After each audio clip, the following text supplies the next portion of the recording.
Good afternoon, students. Now we discuss about de Broglie hypothesis of matter waves. So, according to de Broglie hypothesis, a moving particle is associated with a wave, so which is known as de Broglie wave. So, the wavelength of matter wave, so that is lambda is equal to h by mv, that is equal to h by p, where h is Planck's constant, its value is 6.625 into 10 power minus 34 joule second. M is the mass of the particle, v is its velocity. So that is equal to h by p. So p is the momentum of the particle, so p is equal to mv. So this relation connecting between the particle and wave.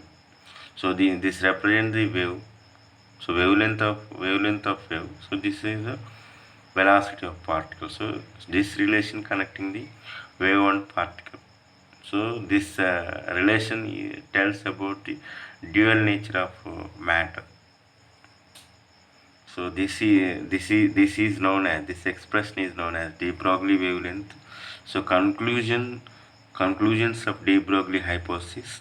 So waves and matter are only two modes through which the energy is propagate in nature. Means a wave propagate with a wave associated with a particle, or a particle associated with a wave. So in which the energy is propagated in nature.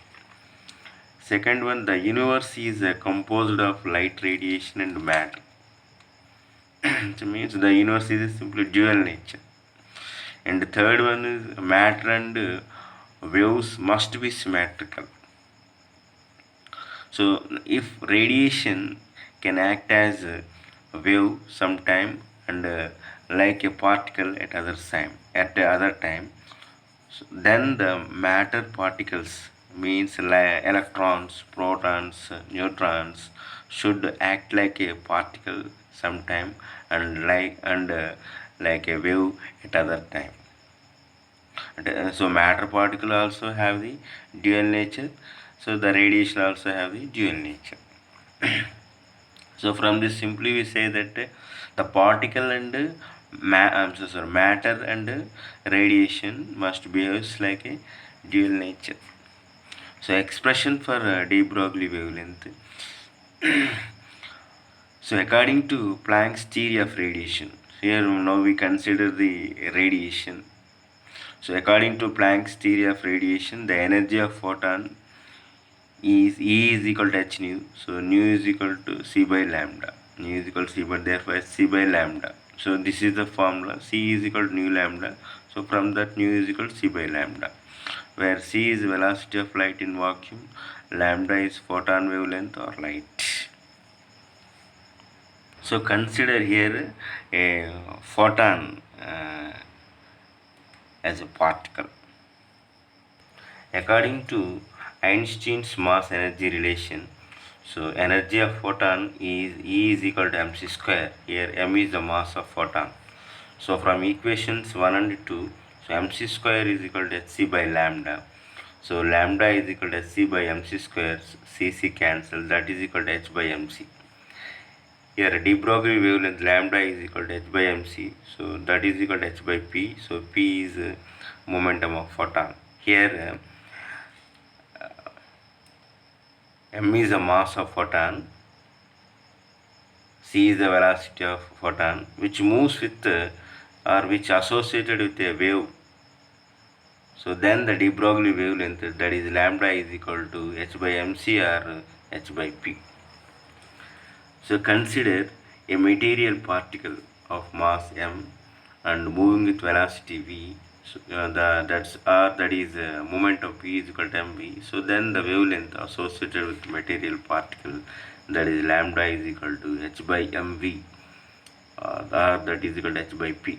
Here, so p is the momentum of the particle, so lambda is the wavelength of the wave. So this relation, this is the connecting between the particle and the wave. So this relation tells that the matter is a dual nature, or the matter is dual nature. That is the significance of de Broglie hypothesis. What is the significance of de Broglie hypothesis? So de Broglie wavelength or hypothesis, it tells about the dual nature of matter. So different expressions or forms. So if E is capital E is the kinetic energy of the material particle, then E is equal to 1 by 2 mv square. So from this uh, we derive E is equal to p square by 2m. So here by dividing and multiplying by m.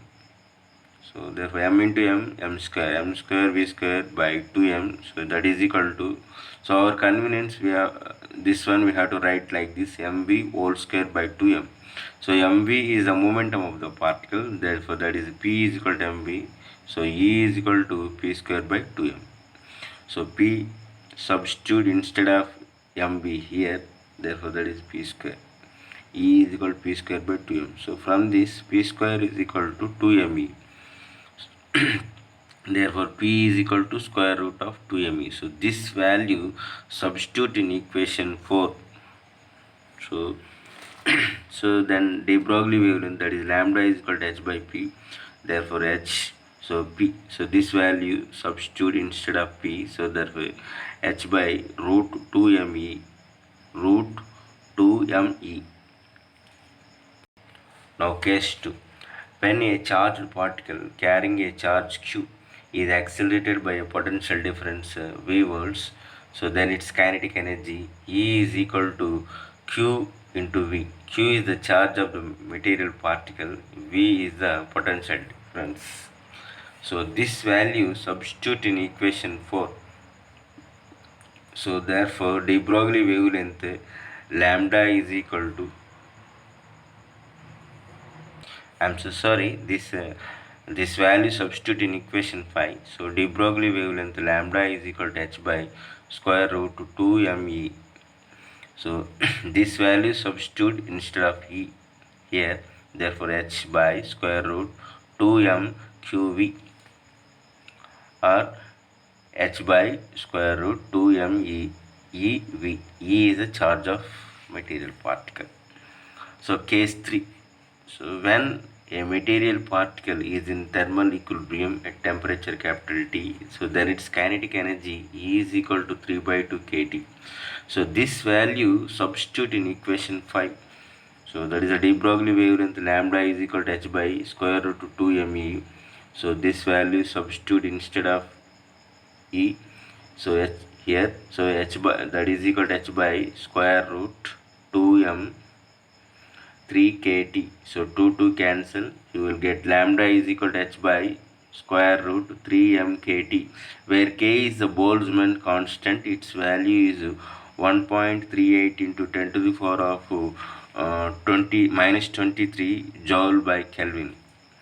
So equation 5, 6 and 7 represents different expressions or different forms of de Broglie wavelength. So now de Broglie wavelength associated with electrons. Here electrons. So consider an electron of rest mass m0 and charge E is accelerated by a potential difference V. So then its kinetic energy E is equal to small e into v. Here E is the charge of electron. So this value substitute in de Broglie wavelength. So that is de Broglie wavelength lambda is equal to h by square root 2 m naught E. So m naught is the rest mass of electron. So here, so this value substitute instead of capital E. So that is lambda is equal to h by square root 2 m naught ev. So now substitute the constant values. So h Planck's constant, that is 6.625 into 10 power minus 34 joule second. So charge of electron 1.6 into 10 power minus 19 coulomb. So rest mass of electron, that is m naught is equal to 9.1 into 10 to the power of minus 31 kg. So these values substitute in this equation. So then you will get by solving the equation, you will get lambda is equal to 12.26 angstrom by square root v. So so this value take into the square root, then you will get lambda is equal to square root of 150 by v angstrom. So this shows that de Broglie wavelength associated with an electron. So thank you students. Now see the answer from starting to ending.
Please subscribe my channel.